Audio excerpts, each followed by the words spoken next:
एक साधक ने महर्षि रमण से शरणागति के बारे में कुछ प्रश्न पूछे। उसने पूछा कि महर्षि, शरणागति क्या है? तब महर्षि ने कहा, आत्म साक्षात्कार के केवल दो मार्ग हैं। पहला, या तो अहंकार के विचार को, अहंकार के मूल की खोज करके अहंकार को समाप्त कर दो, या स्वयं को पूर्णतया बिना किसी शर्त के उच्चतर शक्ति के समक्ष समर्पित कर दो। दूसरा वाला जो मार्ग है उसे ही शरणागति कहा है। महर्षि, मुझे भक्ति प्राप्त करने की इच्छा है। भक्ति बस बढ़ती रहे, मेरी यही कामना है। शरणागति बढ़ जाए, मेरी यही कामना है। मेरे लिए साक्षात्कार कोई विशेष महत्व नहीं रखता। भक्ति में बस मन दृढ़ हो जाए। यदि भक्ति की अभीप्सा है तो साक्षात्कार आपके न चाहने पर भी आपको प्राप्त होगा।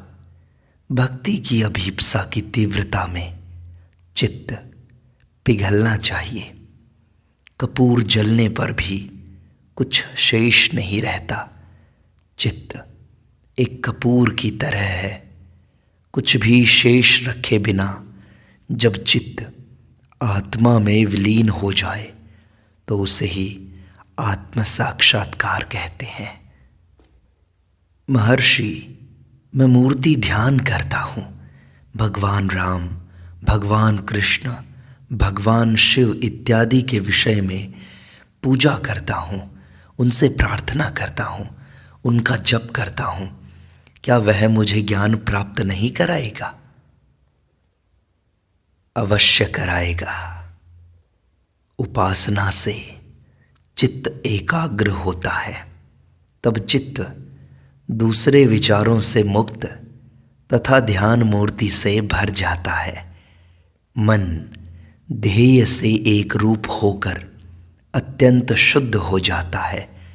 तब सोचिए कि उपासक कौन है, उपासना कौन कर रहा है? उत्तर आएगा, मैं अर्थात आत्मा।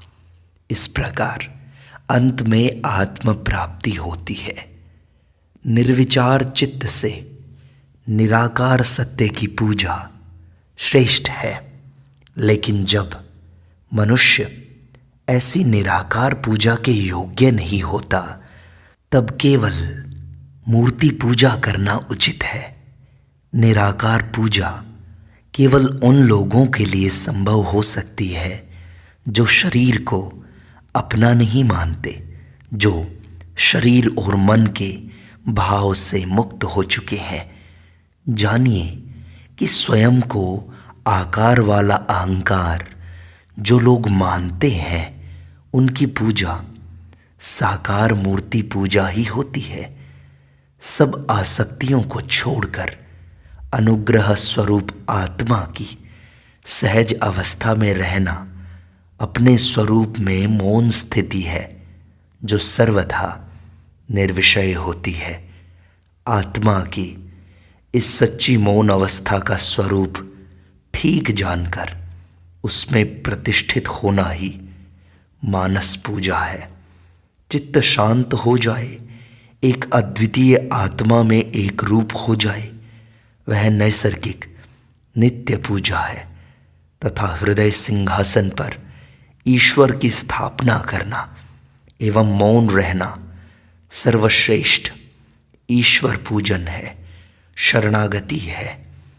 अपने दुराग्रहों वाले अहंकार से रहित शांत मौन अवस्था मोक्ष है। आत्मविस्मृति की दुखद स्थिति मनुष्य को इस मौन अवस्था से अलग कर देती है। यही भक्ति का अभाव है। आत्मा से अभिन्न होकर शांत मन से उस मौन अवस्था में हमेशा रहना शिव भक्ति का परम रहस्य है। भगवान की भक्ति का परम रहस्य है। जब मनुष्य शिव के चरणों में आत्मसमर्पण करता है, भगवान के चरणों में आत्मसमर्पण करता है, शरणागत हो जाता है और इस प्रकार आत्मा के सत्य स्वरूप में प्रतिष्ठित होता है, तब ऐसी शांति का अनुभव होता है जिसमें अपनी अल्पज्ञता के विषय में कोई फरियाद नहीं होती या किसी भी प्रकार की प्रार्थना नहीं होती। वह पराभक्ति है। इस प्रकार ईश्वर का दास बनकर निश्चल मौन अवस्था में रहना एवं मैं भगवान का दास हूँ ऐसा थोड़ा भी अभिमान या विचार न हो, यही शरणागति है। महर्षि, क्या साधक इस जगत में रहकर भगवान के शरणागत हो सकता है? ईश्वर के गुणगान करते हुए विचरण कर सकता है? क्या एक ही स्थान में रहकर करे या अलग अलग स्थानों में रहकर? मनुष्य कहीं भी विचरण करे, सदैव उसे अपने चित्त को एक स्थान में स्थिर रखना चाहिए। यह उसके लिए अच्छा है।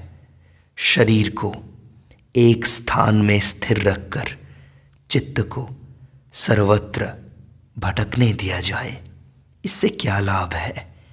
कहीं भी रहो, बस अपने चित्त को एक स्थान पर लगाओ। महर्षि, क्या बिना किसी कारण के शरणागत होना, भक्ति करना संभव है?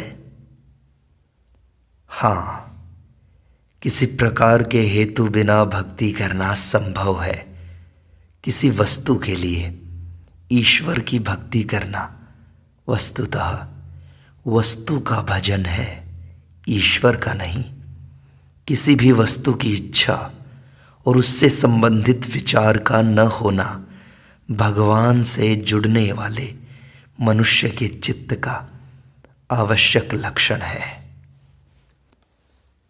महर्षि, भक्ति करना सरल है या मन की खोज करना? हाँ, आप सब में ईश्वर को देखते हैं तो उसका विचार करते हैं या नहीं? यदि आप अपने चारों ओर ईश्वर देखना चाहते हैं तो अवश्य आपको उसका चिंतन करना चाहिए। देखो, दोनों विचार एक ही हैं, दोनों मार्ग एक लक्ष्य तक पहुंचाते हैं। एक में अहंकार को जीवित रखकर उससे प्रक्रिया प्रारंभ होती है, उसके मूल की खोज होती है, और भक्ति में सीधा समर्पण करना होता है, सीधा अहंकार को नष्ट कर देना होता है।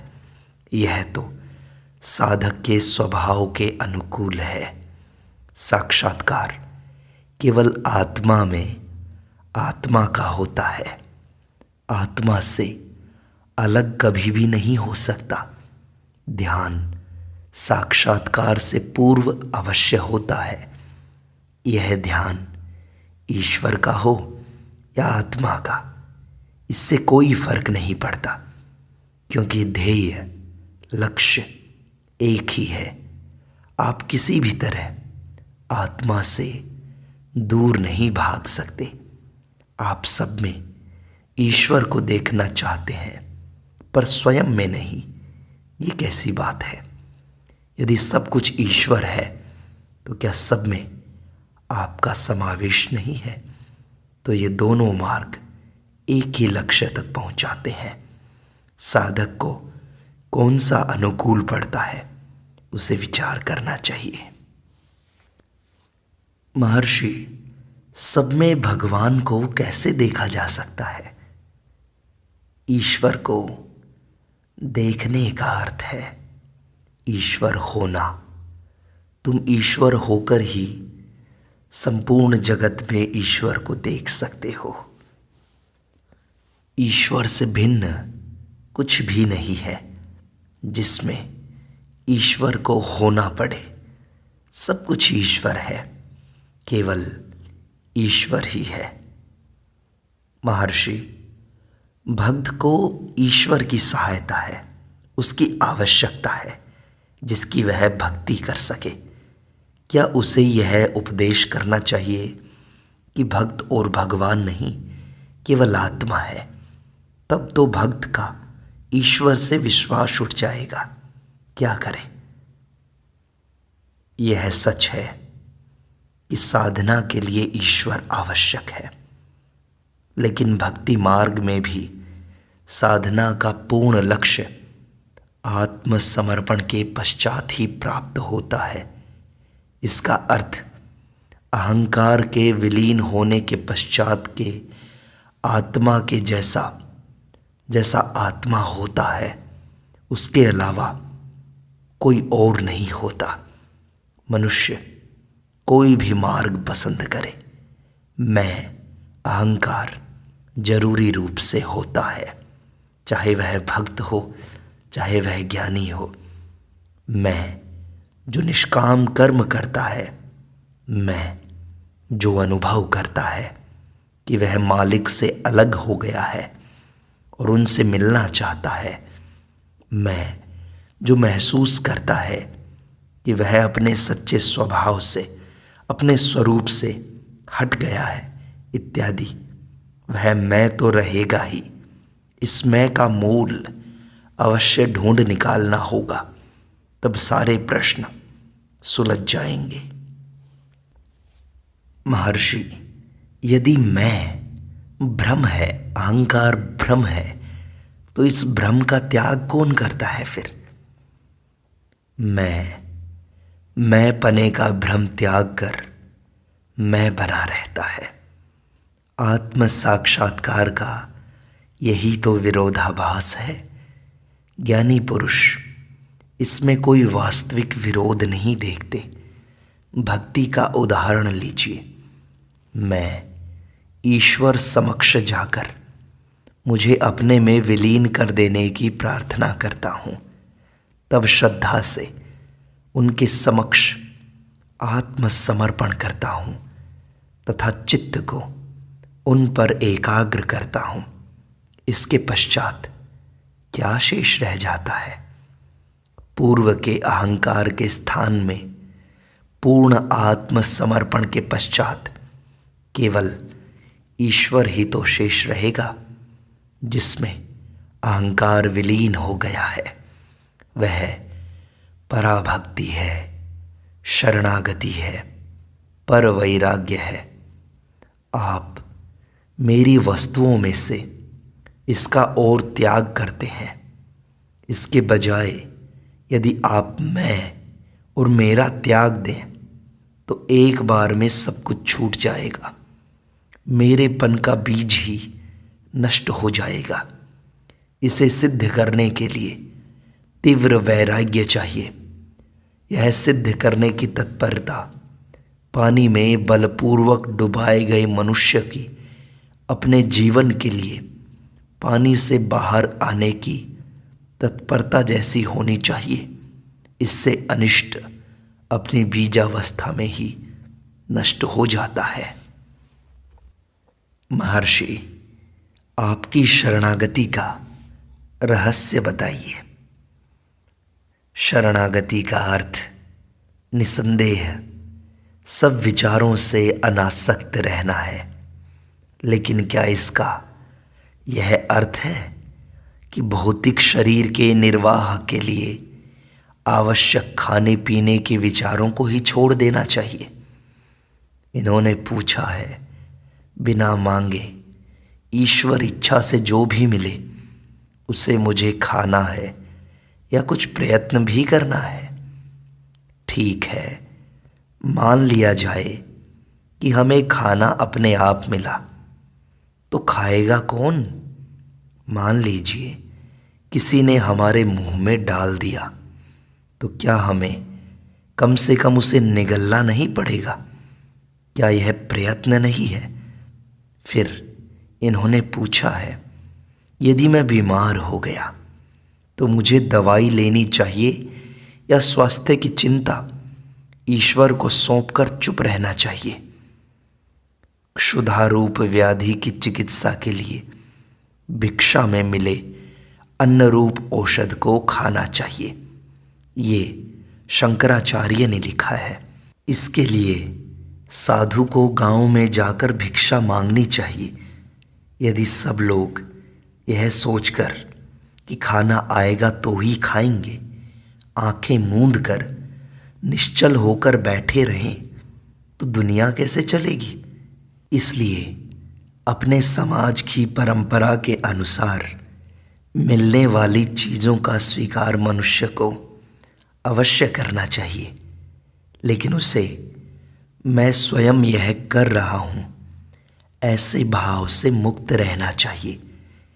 मैं यह कर रहा हूँ ऐसा ख्याल ही बंधन है। इसलिए भूख लगने पर खाना चाहिए या नहीं और बीमार होने पर दवाई लेनी चाहिए या नहीं, ऐसे संदेह करने के बजाय सोच विचार करके वह उपाय ढूंढ निकालना चाहिए जिससे कर्तापन के ख्याल का त्याग किया जा सके। ऐसे संदेह होते रहेंगे और इनका कभी भी अंत नहीं होगा। ऐसे संदेह भी हो सकते हैं कि पीड़ा होने पर मुझे चीखना चाहिए या नहीं, श्वास के बाद मुझे सांस लेनी चाहिए या नहीं। ईश्वर का हो या प्रकृति का हो, कोई कर्ता या विधाता इस विश्व में प्रत्येक जीव के चित्त के विकास के अनुरूप उससे अनेक प्रकार के कर्म करवाता रहेगा। यदि उस उच्चतर शक्ति पर सारी जिम्मेदारी डाल दी जाए तो घटनाएं अपने आप होती चली जाएंगी। हम इस पृथ्वी पर चलते हैं, चलते समय प्रत्येक कदम पर क्या हम यह सोचते हैं कि एक पैर उठाने के बाद मुझे दूसरा भी उठाना चाहिए या वहीं रुक जाना चाहिए? क्या चलने का कार्य अपने आप नहीं होता? श्वास के बारे में भी यही सत्य है। श्वास लेते या छोड़ते समय कोई विशेष प्रयत्न नहीं किया जाता है। जीवन के विषय में भी यही सत्य है। क्या हम लोग अपनी इच्छा से कुछ भी छोड़ सकते हैं अथवा जो चाहे कर सकते हैं? हमारे अनजाने में ही कई बातें अपने आप होती रहती हैं। ईश्वर के समक्ष पूर्ण शरणागति का अर्थ है सब विचारों का त्याग एवं मन की एक ईश्वर में केंद्रितता। यदि हम उसमें चित्त एकाग्र करें तो दूसरे विचार अदृश्य हो जाएंगे। यदि चित्त, वाणी एवं शरीर के सब कर्म ईश्वर को समर्पित कर दिए जाएं तो हमारे जीवन का पूरा भार उस पर होगा। महर्षि, लेकिन क्या ईश्वर मेरे द्वारा किए जा रहे सब कर्मों का करता है? मनुष्य सोचता है कि वह करता है। यह उसकी वर्तमान परेशानी का कारण है, लेकिन यह एक गलती है।